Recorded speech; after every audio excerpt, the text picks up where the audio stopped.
ఏంటి సంగతులు? Hydrogen sulphide అంటే తెలుసా?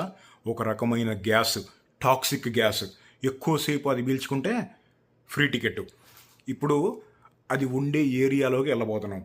అయితే అది చెప్పడానికన్నా ముందు బాంబే బీచ్ గురించి చెప్పాలి.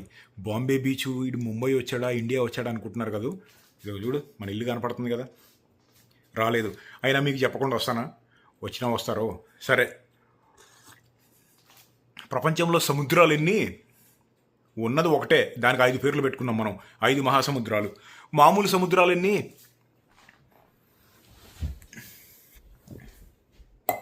చెప్పాలా? ఒక 50 ఉంటాయి మామూలు సముద్రాలు. మహాసముద్రాలు కాదు, మామూలు ఒక 50 ఉంటాయి. సముద్రాలు మనుషులు తయారు చేసినవి ఉంటాయా? చెప్పండి. అర్థమైపోయి ఉండాలి మీకు ఈ పాటికి. ఒకటే ఒక సముద్రము మనుషులు తయారు చేసింది ఉంది, అది కూడా యాక్సిడెంటల్గా. సముద్రాన్ని తయారు చేయడం ఏంటరా అంటే చెప్తా వినండి. కాలిఫోర్నియాలో ఇప్పుడు మనం ఉన్నది లాస్ ఏంజలీస్ కౌంటీ. కౌంటీ అంటే జిల్లా మనకు తెలుసు. లాస్ ఏంజలీస్ పక్కన river side county, San Bernardino county అని చెప్పి ఇంకో 2 ఉంటాయి. ఆ రివర్ సైడ్ కౌంటీలో ఒక సముద్రం ఉంది. ల్యాండ్ మధ్యలో ఉంటుంది, అది ఎడారి మధ్యలో. ఆ ఎడారి పేరు కొలరాడో ఎడారి. ఆ ఎడారి మధ్యలో సముద్రం ఉంది. అది ఎందుకు వచ్చిందంటే ఆ రివర్ సైడ్ కౌంటీ అనే నేల అంతా కూడా మంచి మినరల్ రిచ్ ఫర్టైల్ ల్యాండ్, కానీ అక్కడ వాటర్ లేదు. అక్కడ కనుక వాటర్ వచ్చింది అంటే అగ్రికల్చర్ కింగు, ఏరియా మొత్తాన్ని అగ్రికల్చర్ క్యాపిటల్ చేసేయచ్చు. అందుకని కాలిఫోర్నియా గవర్నమెంట్ వాళ్ళు 1905లో ఆ నదిలో నుంచి, ఆ ఎడారిలో నుంచి కొలరాడో అనే నది ఇట్లా వెళ్ళి సముద్రంలో కలిసిపోయింది. కొలరాడో నది కొలరాడో అనే స్టేట్లో రాకీ మౌంటైన్స్ దగ్గర పుట్టి అక్కడ పడిన మంచు కరుక్కుంటా 4-5 రాష్ట్రాల్లో నుంచి వెళ్తా కిందకెళ్ళి పసిఫిక్ మహాసముద్రంలో కలిసిద్ది. కిందకెందుకు వెళ్తుంది? నది పైనుంచి అక్కడ పల్ల ఉంటే అలా వెళ్ళిపోతుంది. అక్కడ ఎత్తుంది కాబట్టి మెల్లిమెల్లిగా ఒక నది అనేది న్యాచురల్గా ఎప్పుడో లక్షల సంవత్సరాల నాడు తయారయ్యి అక్కడికి సముద్రంలో కలిసిపోయింది. ఆ నదే గ్రాండ్ క్యాన్యన్ని కూడా తయారు చేసింది. గుర్తుందా? మొత్తం 2400 కిలోమీటర్లు ఉంటుంది ఆ నది. ఆ నదిని ఏం చేశారంటే కాలిఫోర్నియా గవర్నమెంట్ వాళ్ళు ఇంపీరియల్ వ్యాలీ అని చెప్పి ఒక ఏరియా ఉంటుంది అక్కడ. ఆ ఇంపీరియల్ వ్యాలీలో ఫర్టైల్ ల్యాండ్ బాగుంది, గ్రౌండ్ వాటర్ ఏముండదు, రివర్లో నుంచి నీళ్లు తీసుకొద్దాం అని చెప్పి ఆ నదికి మెల్లగా చిన్న బొక్కలు పెట్టి నదిని డైవర్ట్ యాంగిల్ మార్చి నదిని ఇంకో దగ్గరికి తీసుకొద్దామని చెప్పి చిన్న చిన్న పిల్ల కాలువలు తవ్వారు. ఏమైందంటే కొన్ని రోజులకే కొలరాడో నది, ఆ నదిలో అది ఎంతో ఫాస్ట్గా ప్రవాహం ఉంటుంది. ఆ ప్రవాహానికి చెట్లు పుట్టలు ఆకులు ఏదేదో వచ్చి అవన్నీ ఆ నది దగ్గర, ఆ పిల్ల కాలువల దగ్గరకు వచ్చి ఆ తవ్విన కాలువలన్నీ కూడా పూడుకుపోతూ ఉండేవి. కాలిఫోర్నియా గవర్నమెంట్ వాళ్ళు ఇట్ట కాదు, నదిని పెద్దగా తవ్వుదాం, ఇంకా పెద్ద బొక్క పెడదామని చెప్పి ట్రై చేస్తుంటే నదికి బొక్కే పడిపోయింది.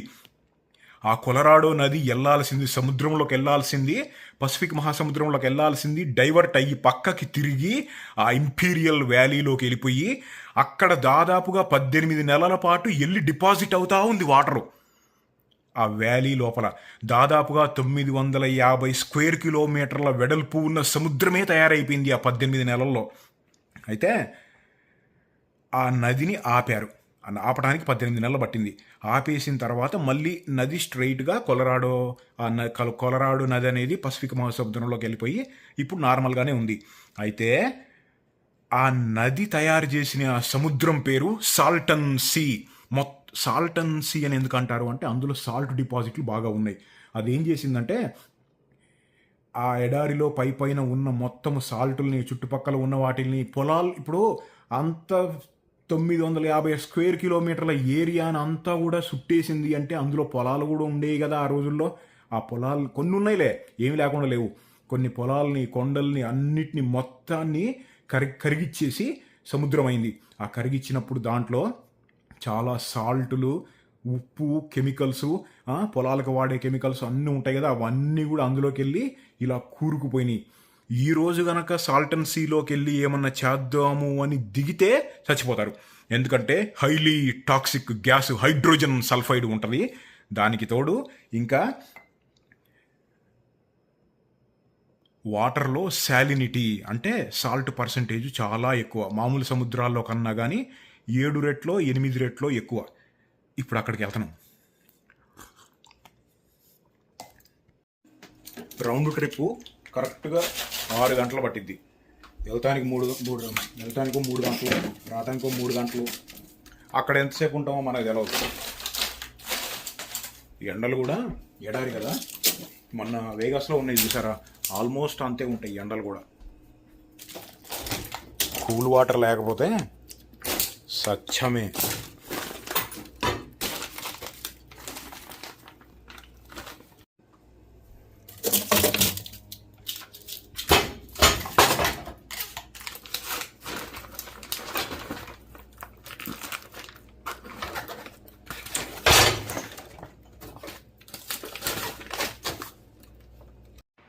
అయితే బాంబే బీచ్ గురించి ఎందుకు మాట్లాడామంటే, అక్కడ సడన్గా ఒక సముద్రం వచ్చేసి అలా వాటర్ డిపాజిట్స్ అయ్యేసరికి ఆ చుట్టుపక్కల పెద్ద భూమ్ అంటే 1950s 1960s 1950-60 ఆ టైంలో లోకల్ ఎకనామీ చాలా పెద్దగా బీచ్లు కట్టి ఆ బీచ్ల చుట్టూ మ్యూజిక్ లైవ్ షోలు, లేకపోతే ఎన్నెన్నో రకాల టూరిజము, లగ్జరీ లైఫ్ స్టైలు లాంటివి చాలా పెద్ద ఎకనామీ వచ్చింది అక్కడికి.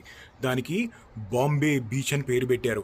దానికి బాంబే బీచ్ అని ఎవరు పెట్టారు అనేది ఈ రోజుకి కూడా క్లారిటీ లేదు, కానీ దాని పేరు బాంబే బీచ్. ఈరోజు అది గోస్ట్ టౌన్, ఎవరు ఉండరు. ఇప్పుడు మనం వెళ్ళబోయే ఏరియాలో మనం తప్ప ఎవరన్నా ఉన్నారు అంటే సరే చూద్దాం.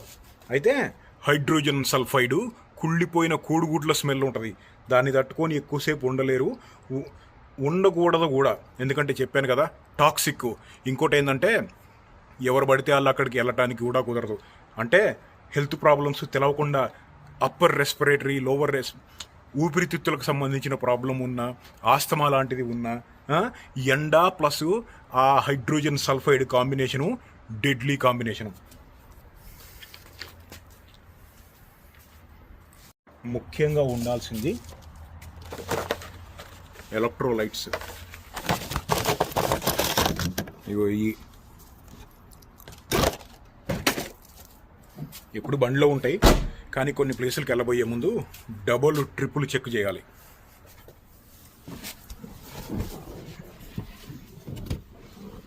ఇక బయలుదేరదామా? ఇగ్నిషన్.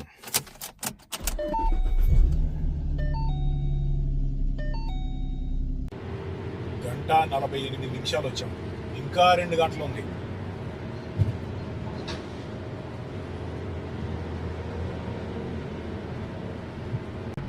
అయ్యో అక్కడ విండ్ మిల్స్ ఉన్నాయా, దానికి మనకి తేడా ఏం చెప్పుకోండి, ఏమీ లేదు. అది మనము రెండు కూడా గాలికే తిరుగుతూ ఉంటాం.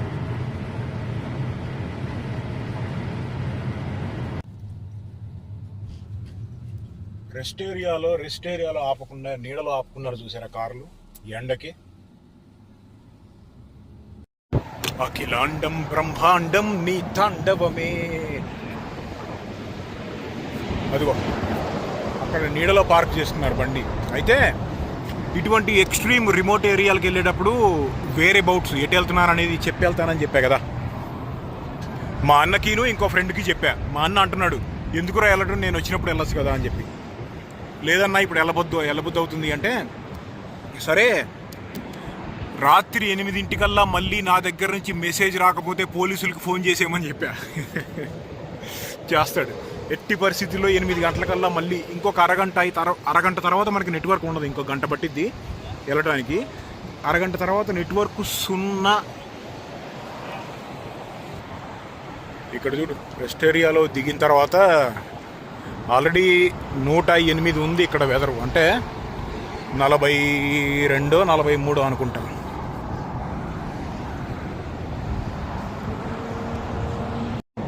మామూలుగా పార్కింగ్ స్పాట్స్లో తప్ప అట్లా నీడలో పెడితే అస్సలు ఒప్పుకోరు పోలీసు వాళ్ళు. కానీ గట్టి ఎండాకాలం కదా, చూసి చూడనట్టు ఊరుకుంటున్నట్టున్నారు.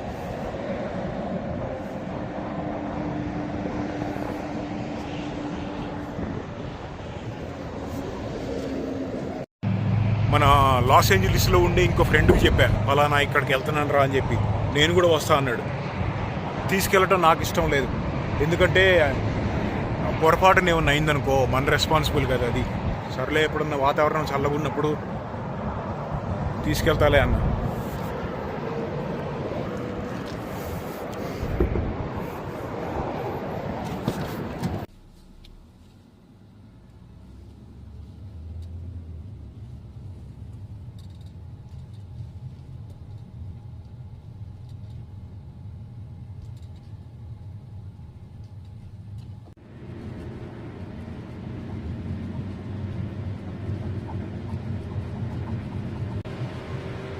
ఇదిగో ఇది సాల్టన్ సీ అంటే. ఇంకొక అరగంట ఉంది మనకి ఇక్కడ నుంచి. ఇదిగో బాంబే బీచ్ అని రాసి ఉందా, అక్కడికి వెళ్ళబోతున్నాం ఇప్పుడు.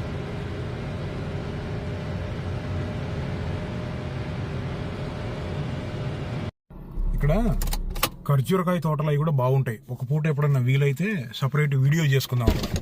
రోడ్డు ఏమంటే పక్కనే ఖర్జూరకాయలు, ఇది సీజను. ఆగస్టు నుంచి అక్టోబర్ వరకు కూడా సీజన్. ఇక్కడ కొంతమంది రైతులు వాళ్ళు పండించిన పొలాల్లో నుంచి వాళ్ళు బయట అమ్ముకుంటూ ఉంటారు. ఒక ప్యాకెట్ కొనుక్కుందాం, ఖర్జూరకాయలు మనకి కావాలి కదా. అయ్యో అక్కడ తోటలు కనపడుతున్నాయా, ఇప్పుడిప్పుడే మెల్లమెల్లగా కోస్తున్నారు అన్నీ.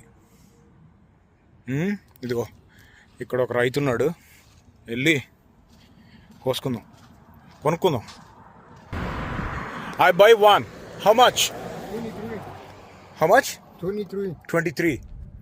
What is this, honey? Yeah, it's a 20, It's a 20 for this? 20, 12, Mm-hmm. 15.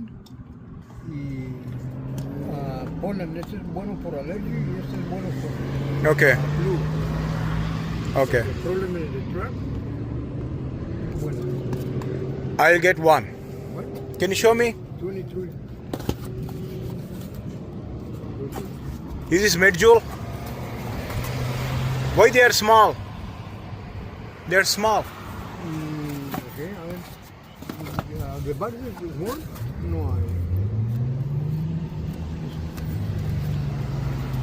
Okay, one box.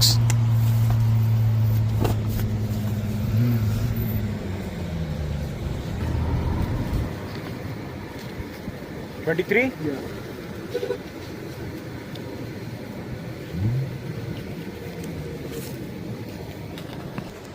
Here. Thank you.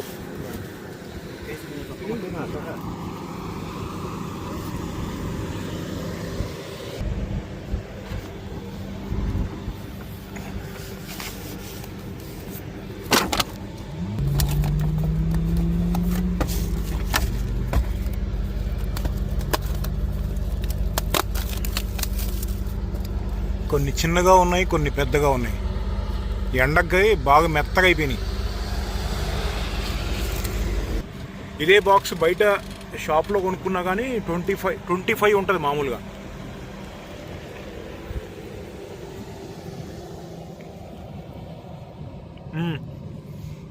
చాలా పచ్చి కాయలు కూడా ఉన్నాయి అందులో. పచ్చి వాటిల్ని పండబెట్టేశారు. మామూలుగా అయితే ఇదిగో ఈ సైజు అవ్వాలి, కానీ మెడ్జూల్ టేస్ట్ ఉంటుంది.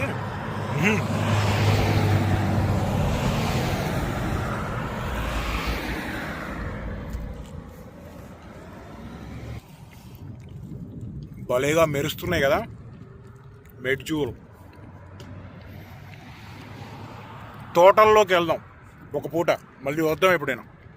45 సెల్సియస్ ఇండియాలో కూడా ఉంటుంది, కానీ అక్కడికన్నా కానీ ఇక్కడ వేడి ఎక్కువ ఉంటుంది. ఉండడానికి 44, 45 ఉన్నా కానీ, ఎందుకంటే డ్రై హీటు, హ్యూమిడిటీ తక్కువ. అందుకనే ఇట్లా కోస్తున్నట్టు వస్తూ ఉంటుంది వేడి.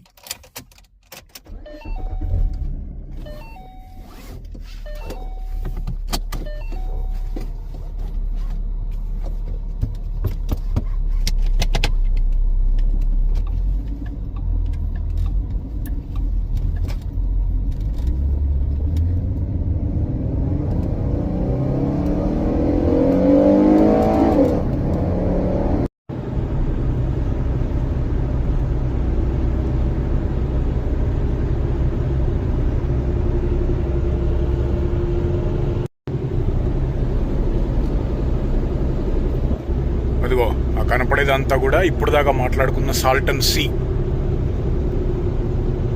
వెళ్తున్నాం ఇంకొక 10 నిమిషాల్లో బాంబే బీచ్ దగ్గరికి వెళ్తాం.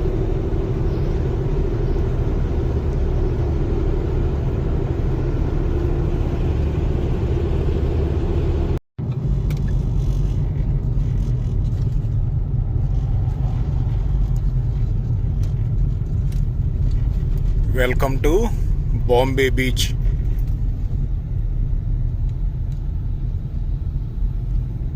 ఇదిగో ఇది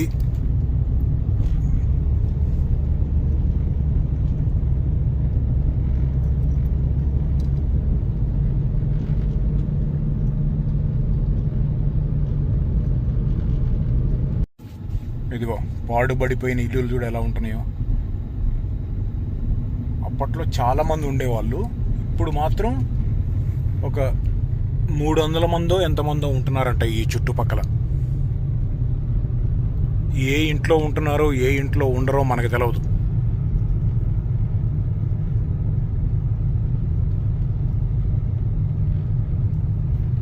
గోస్ట్ టౌన్ అయిపోయింది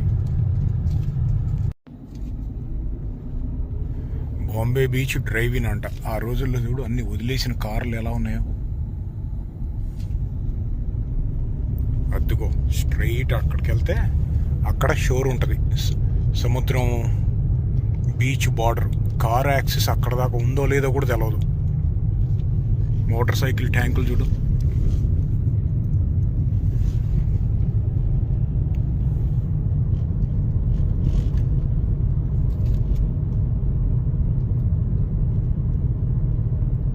స్టాపా, 1 వే.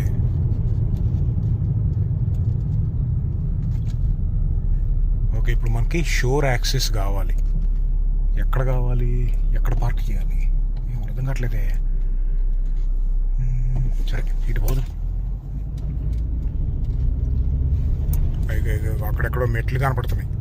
అయ్యో అవి ఎక్కేద్దాం.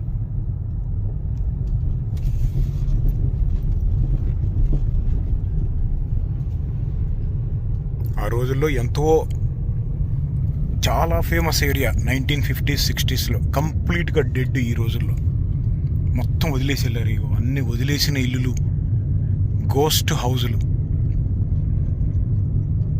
కార్లు.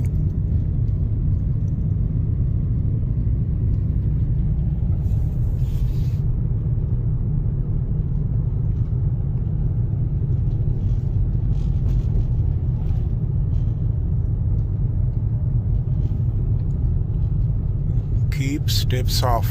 ఓకే, ఇక్కడ పైకి వెళ్ళొద్దు, ప్రైవేట్ ప్రాపర్టీ, నో ట్రెస్ పాసింగ్ అని రాశారు. వెనక్కి వెళ్దామంటే ఇదేమో 1 వే. సరే ఇంకో దగ్గరికి ఎక్కడికో వెళ్దాం.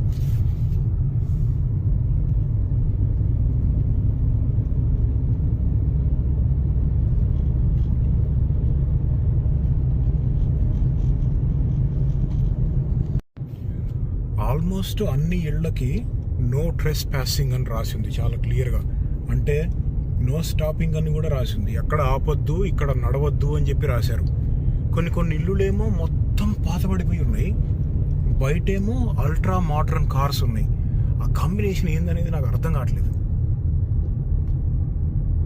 వీటిని వెళ్దామా అంటేనేమో ప్రైవేట్ ఏరియా, నో యాక్సెస్ అని చెప్పి రాశారు అన్ని చోట్ల. వాటర్ యాక్సెస్ కోసం చూస్తుంటే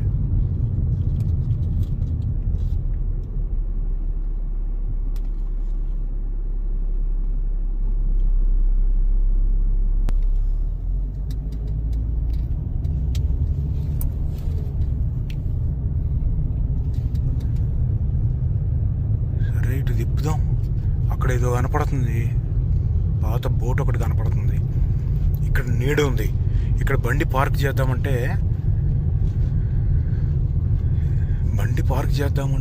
ఇంటి లోపల ఇంటికి గడ్డి అది కూడా ఉంది. ఇక్కడ వద్దురా బాబు.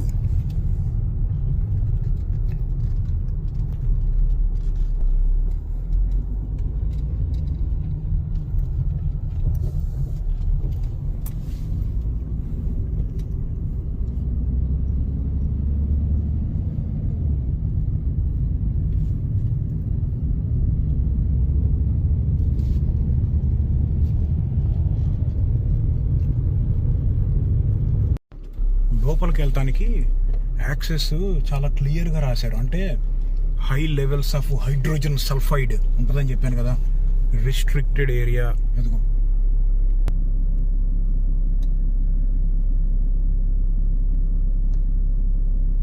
ఆ వెనకాల అంతానేమో వాటర్ ఉంది. సరే ఇంకాసేపు వెతుకుదాం, ఎక్కడన్నా యాక్సెస్ దొరికిద్దేమో.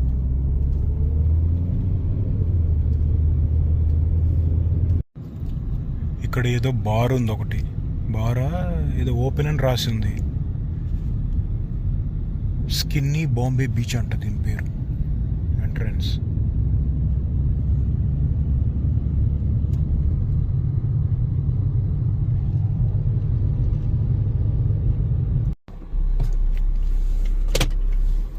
సరే. ఇక్కడ బోర్డులు ఏమీ కనపడలేదు, పైకి ఎక్కిచ్చేద్దాం అనుకుంటున్నా. ఓ మన బండి వెళ్ళిద్దా?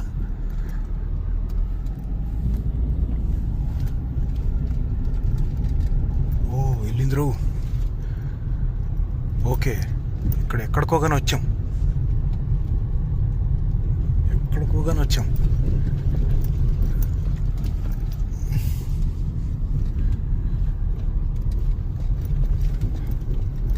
వారిని ఎవరన్నా ఉన్నారా ఇక్కడ? సరే, ఎట్టాగూ దొరకదు. ఒక పని చేద్దాం, బండి ఇక్కడ ఆపుకొని ధనాదన్న 4 ముక్కలు మాట్లాడుకొని బండి ఎక్కేద్దాం. ఎండకి అవతల పక్క తిప్పి పెట్టాలి బండి, అప్పుడు ఫ్రంట్ పార్ట్ తొందరగా వేడెక్కదు. సరే ఇక్కడ పెట్టేద్దాం.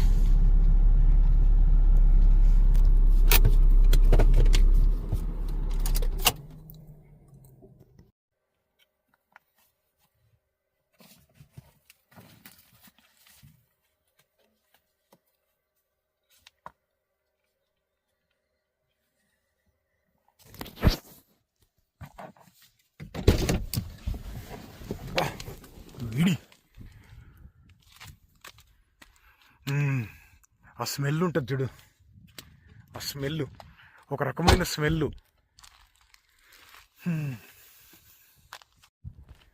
హైడ్రోజన్ సల్ఫైడ్ స్మెల్, కుళ్ళిపోయిన కోడిగుడ్ల స్మెల్ ఉంటుంది చూడు, అది ఉంది. మరీ ఎక్కువ లేదు, ఒక నార్మల్ లెవెల్లో ఉంది. అయితే ఇప్పుడు ఆ వాటర్లో పొరపాటును కూడా దిగకూడదు. ఎప్పుడైతే 1905 ఆ టైంలో ఆ నది తెగిపోయి ఇక్కడ నుంచి వాటర్ వచ్చి ఈ సముద్రం తయారైందో, ఆ రోజు దాదాపుగా 100 మిలియన్ చేపలు వచ్చి ఉంటాయని ఒక అంచనా. వచ్చి గుడ్లు పెడతాయి కదా, తర్వాత ఎన్నో మిలియన్లు, 100 మిలియన్లు అంటే 10 కోట్లు, 10 కోట్ల రకాల 10 కోట్ల కన్నా ఎక్కువ చేపలు వచ్చి ఇందులో చేరి గుడ్లు పిల్లలు పెట్టి రకరకాలుగా అయినాయి. కానీ తర్వాత ఏమైందంటే ఈరోజు దాదాపుగా 98% చేపలన్నీ కూడా చనిపోయినాయి. ఓన్లీ 2% మాత్రమే మిగిలినాయి. వాటిల్లో కూడా మొజాంబిక్ తిలాపియా అనే చేప ఒక రకము, ఇంకొకటి డెజర్ట్ పప్పు ఫిష్ అనే రకము. ఆ 2 రకాలు మాత్రమే ఎక్స్ట్రీమ్ సాలినిటీ, అంటే ఆ ఉప్పుని తట్టుకోగలిగి ఉన్న చేపలు ఆ 2 రకాలే అయ్యే ఉన్నాయి. వెళ్ళి పట్టుకొని వాటిని తిన్నామనుకో మనం కూడా చనిపోయే అవకాశం ఎక్కువ, ఎందుకంటే వాటిల్లో హై మెర్క్యూరీ హెవీ మెటల్స్ ఉంటాయి. ఇప్పుడు ఇక్కడికి వచ్చినప్పుడు ఇంత ప్రొటెక్షన్ ఎందుకు అంటే, ఇక్కడ ఉండే గాలిలో హెవీ మెటల్స్ ఉంటాయి, సాల్టులు ఉంటాయి, సల్ఫర్ ఉంటుంది. అది పీల్చామంటే అది పీలుస్తున్నట్టు మనకి తెలవదు, కానీ మన అప్పర్ రెస్పిరేటరీ సిస్టంలోకి, అంటే మన ఊపిరితిత్తుల్లోకి వెళ్ళి అవి లోపల డ్యామేజ్ చేస్తూ ఉంటాయి. అక్కడికి ఉంది కదా వాటరు, ఒకప్పుడు 1905, 1960 వరకు కూడా, అదిగో అక్కడ అడ్డు కనపడుతుందా, అదిగో ఆనకట్టకు మళ్ళీ కనపడుతుందా, అదిగో అక్కడ వరకు ఉండేది వాటరు. తర్వాత ఏమైందంటే, ఇదిగో ఇది మన బండి. తర్వాత ఏమైందంటే మెల్లమెల్లగా న్యాచురల్గా ఇక్కడికి వాటర్ వచ్చే అవకాశం లేదు కాబట్టి, వర్షాలు పడవు, ఎడారి కాబట్టి, నది కట్ అయిపోయింది కాబట్టి, అంటే నదిని మూసేశారు కాబట్టి వాటర్ కొంచెం ఆవిరైపోతా ఇలా జరుగుతా అక్కడ దాకా వెళ్ళింది. ఇంకో 100-150 సంవత్సరాలు అయితే అసలు ఈ సముద్రమే ఉండదు, మొత్తం ఎండిపోయి ఆ లోపల సాల్ట్ డిపాజిట్లు అన్నీ మిగులుతూ ఉంటాయి. ఆ రోజుల్లో అట్రాక్షన్ లోపల ఏదో మిస్సైల్ వార్ హెడ్ పెట్టి దానికి పెట్టారు.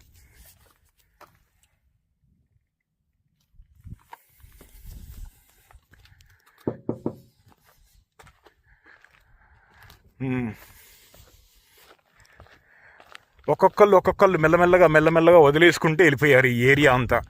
అందుకనే ఇప్పుడు గోస్ట్ టౌన్ అయిపోయింది, లేకపోతే గోస్ట్ బీచ్ అని కూడా అంటారు.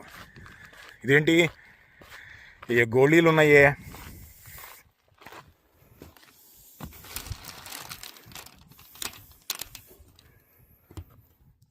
రావట్లేదేంది?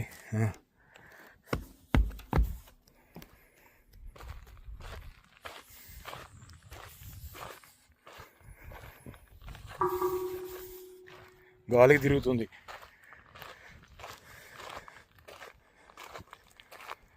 No parking, no camping. Okay, అదిగో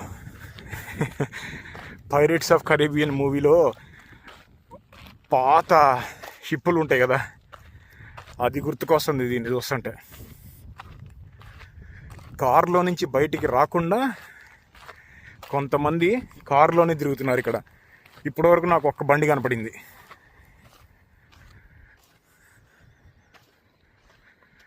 భలే ఉంది ఇది చూస్తానికి.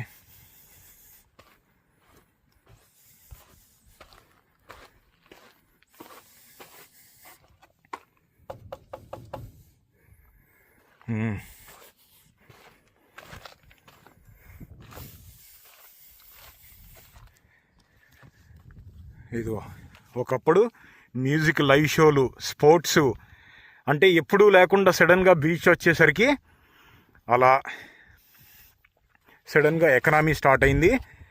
దాదాపు 30-40 సంవత్సరాలు ఫుల్గా నడిచింది, తర్వాత అయిపోయింది. ఆ 1940 నుంచి 1970 వరకు పీక్స్ టైంలో ఉండేది. ఆ టైంలో ఎంతోమంది సెలబ్రిటీసు, ముఖ్యంగా బాంబే బీచ్కి రావాలంటే ఆ రోజుల్లో వాళ్ళ దగ్గర చాలా డబ్బులు ఉండాలి. ఎందుకంటే అల్ట్రా లగ్జరీ ఆ రోజుల్లో. అదేదో సామెత ఉంది చూసారా, కాలం గ్యాలం వేస్తే సముద్రంలో ఫిష్, స్టార్ హోటల్లో డిష్ అయిపోయిందని. టైము బాబు, టైము.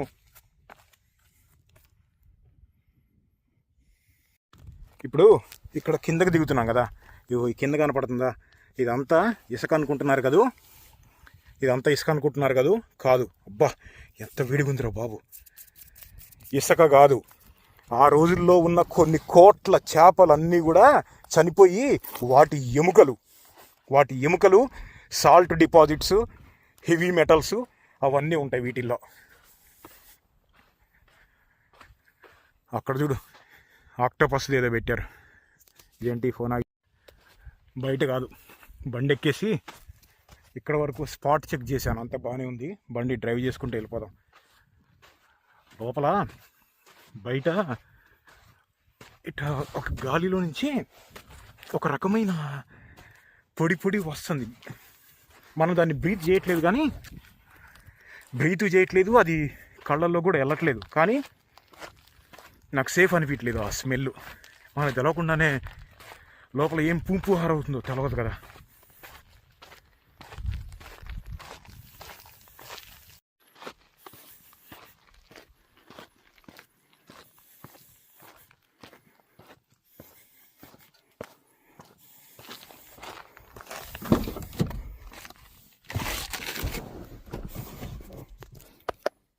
ఫస్ట్ బండి ఆన్ చేయాలి, వేడి.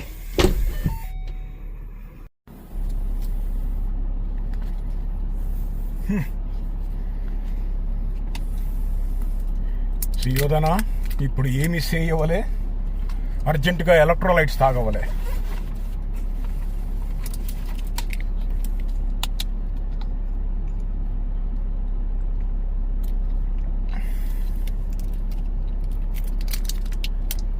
సర్ప్రైజింగ్గా ఇంకో 2 కార్లు కనపడుతున్నాయి పక్కన డ్రైవింగ్లో.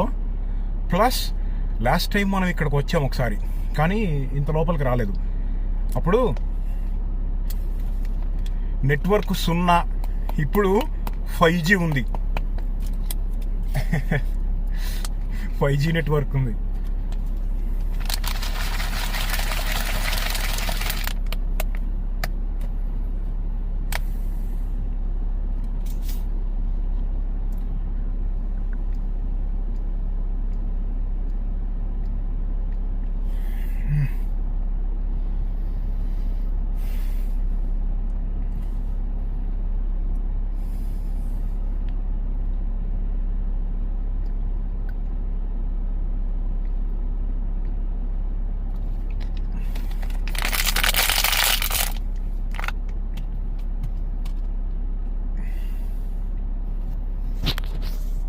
అట్లా డ్రైవ్ కొట్టుకుంటా బీచ్లోకి ఒకసారి వెళ్ళి అట్లా బయటికి వెళ్దాం.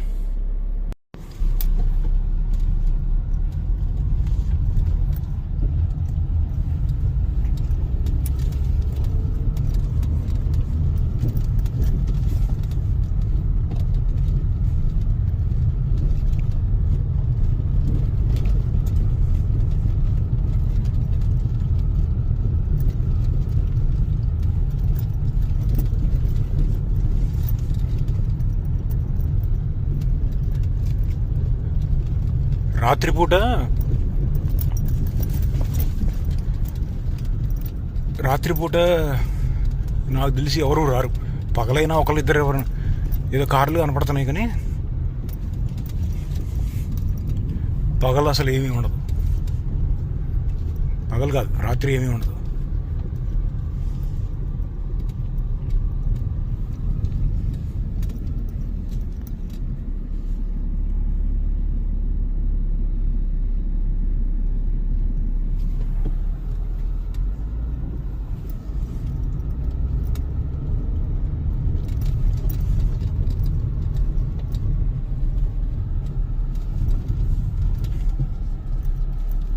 బండి రన్నింగ్లో పెట్టి ఒక్క 2 నిమిషాలు ఇక్కడ బయటికి మళ్ళీ ఒకసారి. ఎవరూ దిగట్లేదు, మనం తప్ప. అయితే డెత్ వ్యాలీ గుర్తుందా? Bad water basin death valley సముద్ర మట్టం నుంచి -270 ఫీట్లు ఉంటుంది. ఇప్పుడు మనం ఉన్న ఏరియా దాదాపుగా -200. నా వాచ్ మైనస్లో సరిగ్గా చూపించలేదు, కానీ -200 ఫీట్లు ఉంటుంది. అంటే ఆక్సిజన్ లెవెల్స్ తక్కువ ఉంటాయి అంత కిందకు ఉంటే. ఇంకొకటి ఏంటంటే వెనకాల కనపడే ఆ మొత్తము ఆ ఏరియా అంతా కూడా ఇంకో 100 సంవత్సరాల తర్వాత కంప్లీట్గా డ్రై అయిపోయిందని చెప్పాను కదా. డ్రై అయిపోయింది. అయితే మొన్న మధ్య 2 సంవత్సరాల నాడు లిథియం అని మినరల్ ఉంటుంది కదా, ఒక కెమికల్ లిథియం, దాన్ని బ్యాటరీస్లో వాడతారు. ముఖ్యంగా ఎలక్ట్రిక్ కార్లు, మన ఫోన్లు, ఇవన్నీ లిథియం బ్యాటరీస్. ప్రపంచంలోనే అత్యంత విలువైన లిథియం డిపాజిట్స్ ఈ సాల్టన్ సీ, ఈ సముద్రం అడుగున డిపాజిట్స్. అరే ఇక్కడ చూసారు ఏముందో? సాల్టన్ సీలో అడుక్కి దొరికినాయి. దాన్ని బయటకు తీయాలంటే ఇప్పుడు ఉన్న టెక్నాలజీకి చాలా రేట్ అయింది. మన ఇండియాలో కూడా లిథియం డిపాజిట్స్ ఉన్నాయి, కానీ మన ఇండియా ఏం చేసిద్దంటే దాన్ని రీసైకిల్ చేసే టెక్నాలజీ మన దగ్గర చాలా ఖర్చు అయింది. అందుకని ఉన్న కొన్ని లిథియం డిపాజిట్స్ని వేరే దేశాలకు ఎక్స్పోర్ట్ చేస్తున్నాం మనము. యుఎస్ వాళ్ళు తీద్దామా లేదా అని ఆలోచిస్తున్నారు. ఎందుకంటే ఒక్కసారి మైనింగ్ స్టార్ట్ చేస్తే చాలా ఖర్చు పెట్టాల్సి వచ్చింది. ఏ రకంగా అయినా సరే ఎలక్ట్రిక్ కార్లు మేము నడపము, పెట్రోల్ కార్లకే వస్తాము అని ప్రపంచం డిసైడ్ అయింది అనుకో, వేరే కారణాల మూలాన, లేకపోతే హైడ్రోజన్ తోటి నడిచే కార్లు వచ్చినాయి అనుకో, అప్పుడు ఈ లిథియం బ్యాటరీకి విలువ ఉండదు. అటువంటప్పుడు ఆల్రెడీ చాలా ఖర్చు పెట్టేశారు కదా మైనింగ్ స్టార్ట్ చేయడం కోసం, ఎక్విప్మెంట్ కోసం. అటువంటి లెక్కలన్నీ ఇంకా క్యాలిక్యులేషన్స్ చేసుకుంటున్నారు. సరే, ఇదిగో డెడ్ ఫిష్. నేను టిలాపియా అనే రకం ఒకటి ఉంటుందని చెప్పాను కదా, మొజాంబిక్ టిలాపియా. ఇది టిలాపియా కాదు. ఇది ఇప్పుడే ఇంత ఉందంటే బతుకున్నప్పుడు ఇంకా పెద్దగా ఉండేది. టిలాపియాలు అంత పెద్దగా అవ్వవు. ఇది ఏ రకమో మరి ఇక్కడ ఎందుకు ఉందో కూడా మనకు తెలియదు. కంప్లీట్గా డ్రై అయిపోయింది, స్మెల్ కూడా రావట్లేదు. వీటిని చూస్తుంటే ఏదో ఒయాసిస్, తాగడానికి నీళ్లు లేనివి ఏరియా ప్రతి ఒక్కటి కూడా ఎడారితోనే సమానం. మామూలుగా బ్లూ కలర్లో కనపడతా ఉంటుంది. చూడు ఎలా ఉందో, అంత ప్యూర్ కెమికల్స్. ఇంకోటి ఏంటంటే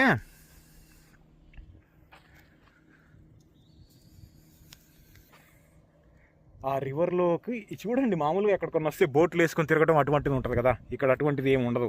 ఎందుకంటే దాంట్లోకి లోపలికి వెళ్ళే కొద్దీ కూడా హైడ్రోజన్ సల్ఫైడ్ ఇంకా ఎక్కువైపోతూ ఉంటుంది, దాన్ని పీల్చుకోకూడదు. ఇప్పుడు బయట మనకి స్మెల్ ఎలా ఉంది అంటే దాదాపుగా ఒక 10% స్మెల్ అలా వస్తుంది అంతే. సో నాట్ డేంజరస్ కాదు, లోపలికి వెళ్ళే కొద్దీ కూడా చాలా డేంజర్. అది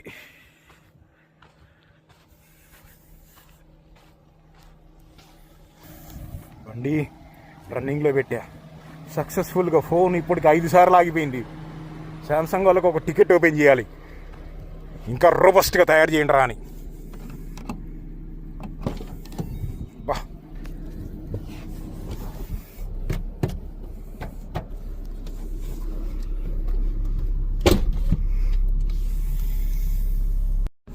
(1905) ఆ నదిని ఆపడానికి 18 నెలలు పట్టింది కదా. ఎందుకు అంటే మనుషులు మాన్యువల్గా పనిచేయాలి, ప్లస్ ఆ రోజుల్లో స్టీమ్ ఇంజన్లు, ఎక్విప్మెంటు అల్ట్రా పోర్టబుల్ ఉండేవి కాదు. అటువంటి కారణాలు చాలా ఉన్నాయి. ప్లస్ ఆ నది కూడా మామూలు నది కాదు, ఒక లెవెల్లో ఉంటుంది దాని ప్రవాహం. ఉదాహరణకి అటువంటి పరిస్థితి ఈ రోజుల్లో వస్తే 18 నెలలు అవసరం లేదు. నాకు తెలిసి ఒక 2 వారాల్లో ఆ నదిని ఆపేయగలరు ఈ రోజు ఉన్న టెక్నాలజీకి.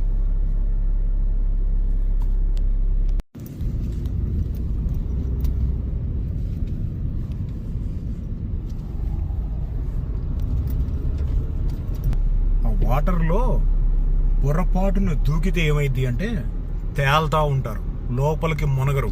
ఎందుకంటే ఆ సాల్ట్ లెవెల్ అంత ఉంటుంది కాబట్టి వాటర్కి డెన్సిటీ అంటే వాటర్ బరువు పెరిగి పైకి తేలుతూ ఉంటారు.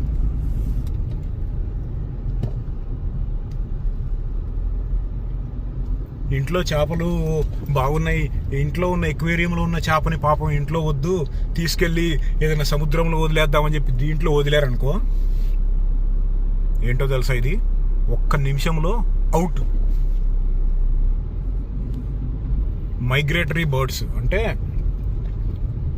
ఇప్పుడు అది సౌత్, ఆ ముందుకెళ్తేనేమో అదంతా నార్త్ నుంచి సౌత్కి మైగ్రేటరీ బర్డ్స్ అంటే కొన్ని పక్షులు ఆ కెనడా నుంచి మెక్సికో వరకు కొన్ని సంవత్సరాల పాటు ఇలా మైగ్రేట్ అవుతూ ఉంటాయి కదా, అటు నుంచి ఇటు వెళ్తూ ఉంటాయి కదా, గుడ్లు పెట్టి పిల్లలు. సీజన్స్, ఆ సీజన్స్లో వచ్చే పక్షులకి కాసేపు కూలింగ్ కోసము ప్రస్తుతానికి ఈ రివర్ ఈ సముద్రం ఉపయోగపడుతుంది. అంతకుమించి ప్రస్తుతానికి దీంతో ఉపయోగం అనేది ఏదీ లేదు. ఇంకా చెప్పాలి అంటే చాలా కెమికల్సే ఎక్కువ. ఈ చుట్టుపక్కల ఉన్న వాళ్ళకి కెమికల్స్, ఈ దీంట్లో నుంచి న్యాచురల్గా వచ్చే ఆ కెమికల్స్ మూలాన ఆ బ్యాక్టీరియా కానీ, ఆ చనిపోయిన జంతువులు కుళ్ళిపోతాయి కదా, కుళ్ళిపోయిన ఆ గ్యాసెస్ అన్నీ కూడా ట్రాప్ అయిపోయి ఉన్నాయి వాటర్లో, అది గాలికి బయటకు వస్తూ ఉంటాయి.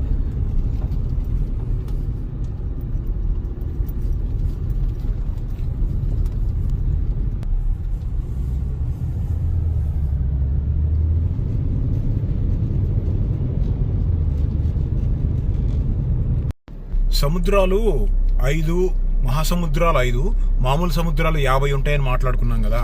ఆ 50 సముద్రాల్లో అన్నిట్లో కల్లా చిన్నదాని స్క్వేర్ కిలోమీటర్లు దాదాపుగా 5,000 స్క్వేర్ కిలోమీటర్లు.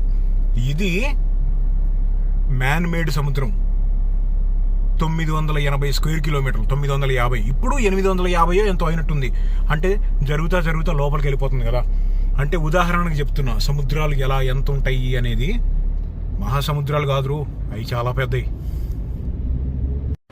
అది బాంబే బీచ్ హిస్టరీ. ఇక్కడి నుంచి ఇంటికి కొడితే 3 గంటలు. కానివ్వండి, మరి మళ్ళీ కలుద్దాం త్వరలో.